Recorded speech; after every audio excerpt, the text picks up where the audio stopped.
जी बिस्मिल्लाहिर्रहमानिर्रहीम। Welcome your on show हम और हमारी ज़ात, जिसमें कि हम बात करते हैं अपने मुल्क के लोगों के मुतल्लिक, उनकी फलाह व बहबूद के मुतल्लिक।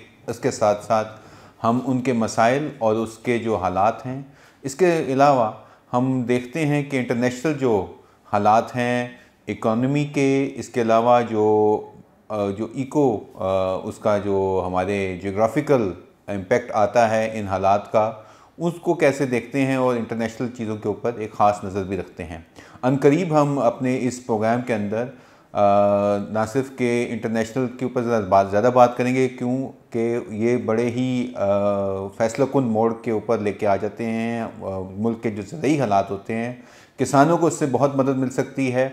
हमारी रिसर्च टीम इसके ऊपर बहुत ज़्यादा काम कर रही है आजकल, और आपके लिए मज़ीद जो मालूमात हैं कि आपको कैसे चलना है, इंटरनेशनल जो कीमतें हैं किस चीज़ की, चाहे वो खादों की हो, चाहे वो बीज की हो, चाहे वो पेस्टिसाइड्स की हो, इसके साथ साथ जब आपकी प्रोड्यूस आती है तो इंटरनेशनल मार्केट में उसकी क्या सिचुएशन है, कब आपने बेचना है, कैसे एक्सपोर्ट में हम बात करेंगे इसके ऊपर। तो उसका सिलसिला आज से शुरू करते हैं जी। जैसे जैसे वक्त करीब आ रहा है गंदम की और गन्ने की काश्त जो सितंबर में होती है, या हम क्या कहते हैं कि इसको खरीफ की जो फसलें हैं, उसके लिए जो चीज़ें चाहिए होती हैं उनकी कीमतें बढ़ रही हैं। और मुकाबलतन ये एक आसान काम है कि हम देखें कि जो चीज़ें जो कि पहले सस्ती थीं वो दिन ब दिन महंगी हो जाती हैं।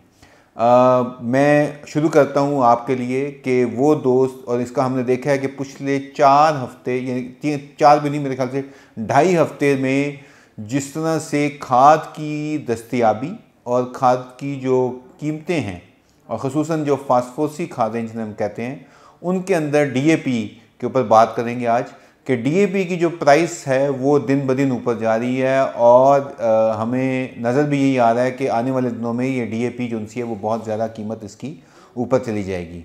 क्योंकि इसकी दस्तयाबी जो सी है वो मुमकिन बनाने के लिए अभी हुकूमती सतह के ऊपर हमने नहीं देखा कि क्या कंट्रोल किया जा रहा है, लेकिन रेट जो हैं वो इसके ऊपर जा रहे हैं। जो खाद आपको 8,000 8,200 में अवेलेबल थी तकरीबन ईद के फ़ौरन बाद और मुहर्रम के दरमियान, आज उसकी कीमत जो है वो 11,000 के करीब चली गई है, और मज़ीद इसकी कीमतें बढ़ रही हैं। तो मेरे ख्याल में किसानों के लिए ये बड़ा ज़रूरी है कि इस पर ख़ास नज़र रखें।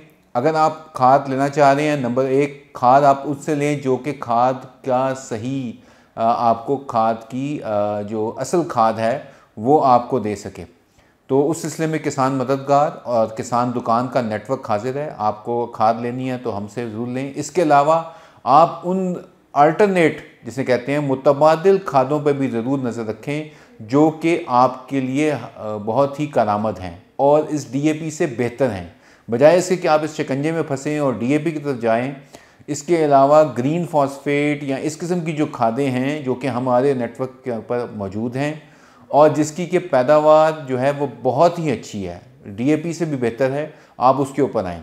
वापस डीएपी पे आते हैं। डीएपी पे देखा गया है कि पिछले 1 हफ्ते के दौरान इंटरनेशनल मार्केट में इसकी कीमत जो है वो 1.5% ऊपर गई है, और मज़ीद इसका अंदाज़ा है कि ये तकरीबन 500 $550 की तरफ जाएगी पर मेट्रिक टन।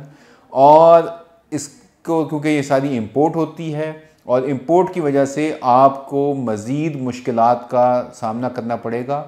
अगर आपको सस्ती और सही खाद का इंतखाब करना है तो किसान मददगार हमारी हेल्पलाइन से ज़रूर रब्ता करें, और वहाँ से आपकी इसकी दस्तयाबी भी मुमकिन बनाएंगे हम। इसके अलावा दूसरे टॉपिक पे आते हैं जी। बात करते हैं कि ये जो डॉलर की और मुल्क की जो हालात हैं इसके ऊपर क्या हो रहा है। हमने देखा कि जी केयर टेकर जो कैबिनेट है वो आ गई है केयर टेकर के अंदर, लेकिन हमें अभी तक जो फेडरल जो हमारी एग्रीकल्चर फूड सिक्योरिटी रिसर्च के सिलसिले में हमें अभी तक वो पता नहीं चला कि कौन सा आप उसको देखेंगे। उसके जो किसानों के लिए, किसान क्योंकि इसलिए बात कर रहा हूँ कि ज़राअत हमारे मुल्क का जो जीडीपी के अंदर उसका 20% से ज़ायद हिस्सा है। हमारा सबसे ज़्यादा जो पेशे से लोग मुंसलिक हैं वो ज़राअत है, लेकिन अभी तक मुझे कुछ समझ नहीं आई कि पॉलिसी में क्यों इस किस्म का कोई एक्सपर्ट जो टेक्नोक्रेट जिसे हम कहते हैं कि निगरान हुकूमत के दौरान वो कौन इसको देखेगा, इसके मामलात को। ये एक लम्हे फ़िक्रिया भी है और एक सवालिया निशान भी है। अभी तक इसका अनाउंस नहीं हुआ, क्योंकि ये बहुत इंपॉर्टेंट है। और अब जैसे ही हमारा, आपको पता है कि अगला सीज़न शुरू हो रहा है, अगले सीज़न में जो सीड है, क्योंकि अब ये आना शुरू हो गया है कि बहुत सारा सीड जो उनसा है वो अवेलेबल वो होना चाहिए। उसकी जो इंपोर्ट के ऊपर कुछ मसले मसाइल हैं अभी, क्योंकि सब्जियां लग रही हैं। फॉर एग्ज़ाम्पल मटर का सीज़न आ रहा है, तो मटर के सीज़न के लिए क्या हमने मटर की काश्त करनी है अगर, तो उसका जो बीज है क्या वो वाफिर मकदार में है कि नहीं है, इसके ऊपर एक सवाल हमें मालूमात चाहिए होंगी। इसके साथ साथ गंदम, ऑयल सीड के जो हैं, जिसमें कि सरसों है, जिसमें कैनोला है, आपका सनफ्लावर है जिसे सूरजमुखी कहते हैं, इनकी क्या सूरत हाल है। हमने जो अभी तक देखा है इसके ऊपर कोई ठोस ऐसे सबूत नहीं मिले जिसमें कि कोई तैयारी के मतलब पता चला गया हो। और किसानों को क्या दोबारा उन कंपनियों के ऊपर छोड़ दिया जाएगा जो कि ब्लैक में ये सीड फराहम करती हैं डिस्ट्रीब्यूटर के थ्रू। तो ये किसानों के लिए जो इससे मुंसलिक हैं उनके लिए लम्हे फ़िक्रिया है। अभी हमें तिल की फसल के ऊपर देख रहे हैं, कुछ बेहतर उसके असरात नज़र आना शुरू हो गए हैं। और इस सिलसिले में वो किसान जो इस ऑयल सीड के अंदर यानी कि सूरजमुखी लगाना चाहते हैं और कैनोला और सरसों लगाना चाहते हैं, उनके लिए आसानियां पैदा करने के लिए किसान मददगार आपका नुमाइंदा बनकर आपको एक ज़रिया के तौर पर इस बारे में मालूमात भी फराहम कर रहा है। और अच्छा सीड अगर आपको चाहिए तो हमारे पास वो भी मौजूद है। उस सिलसिले में दोबारा कहूँगा कि आप हमारी हेल्पलाइन और हमारे नुमाइंदों से रब्ता करें ताकि आपको ये वक्त के ऊपर पहुँचाया जा सके, क्योंकि आने वाले दिनों में कुछ मामलात जो उनसे हैं वो कुछ इतने बेहतर नज़र नहीं आ रहे, कुछ धुंधली सी तस्वीर है, क्लैरिटी नहीं है इसके अंदर। तीसरे नंबर पे जी, जहाँ तक काबीना की बात करें तो काबीना में टेक्सटाइल और इंडस्ट्रीज़ को देखने के लिए एप्टमा के पैट्रन इन चीफ को वजारत दी गई है, जिन्होंने कहा जी कि वो $80 बिलियन पे लेके जाएंगे हमारी जो एक्सपोर्ट्स हैं उसको। बहुत अच्छी बात है, टारगेट बहुत अच्छा रखा गया है, लेकिन उस सिलसिले में मेरा ये अंदाज़ा है कि एप्टमा को बड़ा इंपॉर्टेंट रोल प्ले करना है, क्योंकि हमारी 70% जो बरामदात हैं वो टेक्सटाइल से रिलेटेड हैं। और टेक्सटाइल की जो जान है जो वो है कॉटन, और कॉटन की अब रिकॉर्ड पैदावार आ रही है, बहुत अच्छे रिज़ल्ट आए हैं, लेकिन किसानों को उसकी मुमकिना जो कीमत है वो शायद नहीं मिल रही। इस सिलसिले में बहुत ही देरपा और बहुत ही मेरे ख्याल से मीडियम लेवल के जो उनसे इक़दामात वो तो करने ही करने हैं। पॉलिसी बनानी है और कैसे उसको लेके चलना है, कैसे इसके सीड के ऊपर आने वाले दिनों में कैसे काम करना है, ये बहुत सख्त ज़रूरत है इस चीज़ की, ताकि हम अपनी जो सबसे हमारी जो कहते हैं कि पल्स जहाँ से आ रही है, हमारी 3 जो मुमकिना सोर्सेज होते हैं फॉरेन एक्सचेंज कमाने के, उसमें सबसे नंबर 1 होता है बरामदात। और अगर हमने अपने बरामदात बढ़ाने हैं तो टेक्सटाइल को आगे लेके जाना है, तो टेक्सटाइल के लिए कॉटन, अच्छी कॉटन और अच्छे बीज के ऊपर मेरे ख्याल से बहुत ज़्यादा ज़रूरत है। तो एप्टमा को भी चाहिए कि वो इस सिलसिले में रोल प्ले करे। और किसान मददगार कॉन्केव एग्री, इस मामले में भी हम किसानों से अच्छी कॉन्ट्रेक्चुअल फार्मिंग के थ्रू बहुत अच्छी पैदावार ले सकते हैं। बहुत अच्छे रिज़ल्ट्स आए हैं बलूचिस्तान से, जहां हमने कॉटन लगाई है अपनी। सिंध से बहुत अच्छे रिज़ल्ट आए हैं इस दफ़ा, सिंध में पैदावार बहुत अच्छी आई है। और इन चीज़ों को देखते हुए मेरे ख्याल से यहाँ रुकना नहीं चाहिए। ये एक अच्छा स्टार्ट मिल गया है, तो कम से कम किसान को ये कहने का मौका नहीं मिलना चाहिए कि अगले साल वो नहीं लगाएगा। हमें उसकी दादरसी करनी चाहिए और उसको अच्छी कीमत के ऊपर उससे जो है वो जो कॉटन है वो हमें लेनी चाहिए, और वो कॉटन का सीड अब हम दें जो कि ज़्यादा बेहतर पैदावार दे सके। तो ये बड़ा ही ज़रूरी है कि हमें ये तमाम जो इक़दामात हैं, इसमें हम कहते हैं कि अंग्रेज़ी में कहते हैं कि मल्टी प्रॉन्ड स्ट्रेटजी होनी चाहिए, जिसमें कि किसानों को जो है वो मुमकिना तौर पे कम सूद के ऊपर कर्ज़े फराहम किए जा सकें, अच्छी मशीनरी दी जा सके, इसके साथ साथ अच्छे बीज, खादें और पेस्टिसाइड्स। क्योंकि अभी देखें गुलाबी सुंडी और ये जो पहले भी मैं पिछले प्रोग्राम में बताया कि उसकी बहुत शिकायत आ रही है, गन्ने के ऊपर, कपास के ऊपर मिलीबग का बहुत ज़्यादा इस टाइम अटैक है।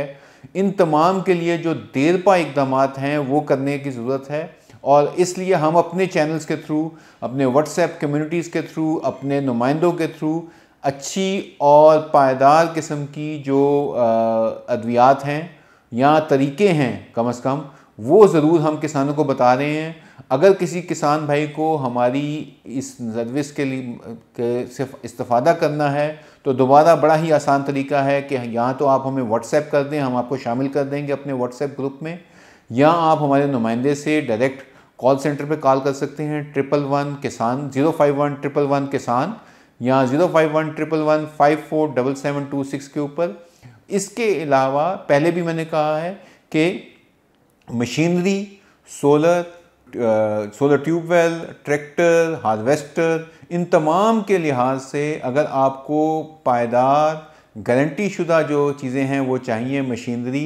एक चीज़ मैं शायद भूल गया था पिछली दफ़ा, लाइव स्टॉक हमारे लिए बहुत ज़रूरी है। लाइव स्टॉक से भी अगर आपको मिल्क पार्लर, उसकी जो मिल्किंग मशीन्स या किसी किस्म के चॉपर या चारा बनाने के लिए कोई मशीनरी चाहिए तो वो आप किसान मददगार और हमारे जो पार्टनर बैंक्स हैं, बैंक अल फलाह है, इसके अलावा दूसरे बैंक हैं, इनके साथ हम आपकी डील करा देंगे और आपको सस्ते 7% के ऊपर कर्ज़ा भी मिल जाएगा।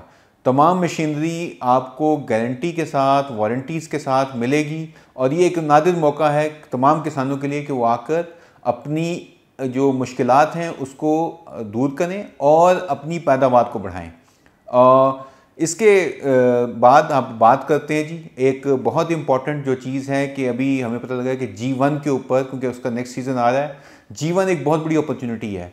अगर वो लोग जो कि G1 में अभी उन्होंने इन्वेस्ट नहीं किया, आगे फ्यूचर जो उनसे है वो G1 का है। एक्सपोर्ट्स के बहुत अच्छे ऑर्डर्स आ रहे हैं, रिव्यूज़ आ रहे हैं, और इसमें हम एक्सपोर्ट की तरफ जा रहे हैं। तो हमारे नेटवर्क से अगर आप G1 ख़रीदना चाहते हैं तो वो भी हाजिर है। आप G1 में ज़रूर इन्वेस्ट करें, बेशक बड़ी मिकदार में ना करें, लेकिन अगला दौर जो उनसा है वो G1 का है। तो आपसे दरख्वास्त ये है कि अगर G1 के मुतालिक किसी को कोई भी रहनुमाई चाहिए वो हमसे रब्ता कर सकते हैं। इसके अलावा अगर आपको अच्छा seed, certified first generation seed चाहिए, वो भी मिल सकता है, क्योंकि इसमें ज़्यादातर मसाइल जो आए हैं वो जो मिक्सिंग सीड की गई है, बदकिस्मती से मैं कहूँगा कि बहुत बदकिस्मती है उन किसानों के साथ जिन्होंने इसके ऊपर इन्वेस्ट किया, और कुछ लोगों ने जो आके घुस बैठिए हैं वो ख़राब कर रहे हैं। तो इसको आगे लेके जाना है हमें, क्योंकि यही फ्यूचर है। इसके साथ ही अब आपसे इजाज़त चाहेंगे। आप हमारा चैनल ज़रूर सब्सक्राइब कीजिएगा, और फेसबुक पे भी और यूट्यूब पे भी। मज़ीद ये कि किसी भी किस्म की रहनुमाई और किसी भी किस्म की आपकी अगर कोई सवाल हैं, या आप समझते हैं कि हम अपने प्रोग्राम में आपकी आवाज़ को शामिल करें, तो ज़रूर बताइए। आपका बहुत शुक्रिया। आप हमें ज़रूर रब्ता कीजिए। अस्सलाम वालेकुम।